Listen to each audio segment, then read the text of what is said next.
เสียงจริงจากผู้ที่หับประทานเจเฮิร์บของปลอมบ้านเจ้าซื้อไปกินถือของปลอมอะไรเป็นหยังก็แบบว่าเราเป็นเมื่อยเป็นลอยไปบ่ได้เลยนะเดี๋ยวนี้ค่ะโอ้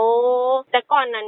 ไปได้แต่ก่อนหันไปได้อยู่ดิกินข้าวกระแสบนอนกระลับแบบไปซื้อชุดที่3ที่4นี่ไปถือของปลอมโอ้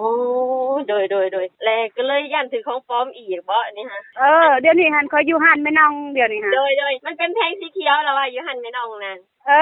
โดยตัวนี้ต้องออกใหม่เลยเจ้าแผงสีเขียวทีนสีเขียวเพราะว่าอันสีขาวนั่นมันสีมีของปลอมหลายทางบริษัทก็เลยเฮ็ดเป็นแบบใหม่เพื่อให้ลูกค้าจำแนกออกเนาะโดยเจ๊เฮิบของแท้บัดนี้หันบอกคนทางบ้านเด้อว่าถ้าแม่นว่าอยากซื้อของแท้เลยซื้อนำแม่น้องแล้วก็เบิ่งสังเกตให้ดีๆของแท้ต้องเป็นสีเขียวแผงสีเขียวให้ระวังหั่นแหละเพราะว่าของปลอมของเราเห็นแบบหลายคู่มื้อนี่ฮะเจ้าให้ซื้อกับตัวแทนเฮาของแท้จ้าบ่มีเลาะเล่ขายตามห้างห้านตามบ้านตามเฮือนมีขายเฉพาะตัวแทนจำหน่ายของห้างสบายดีช็อปเท่านั้นปัจจุบันมีของปลอมของลอกเฮียนแบบเป็นรูปกาม่ากรุณาสังเกตคักๆก่อนการซื้อสินค้าทุกครั้ง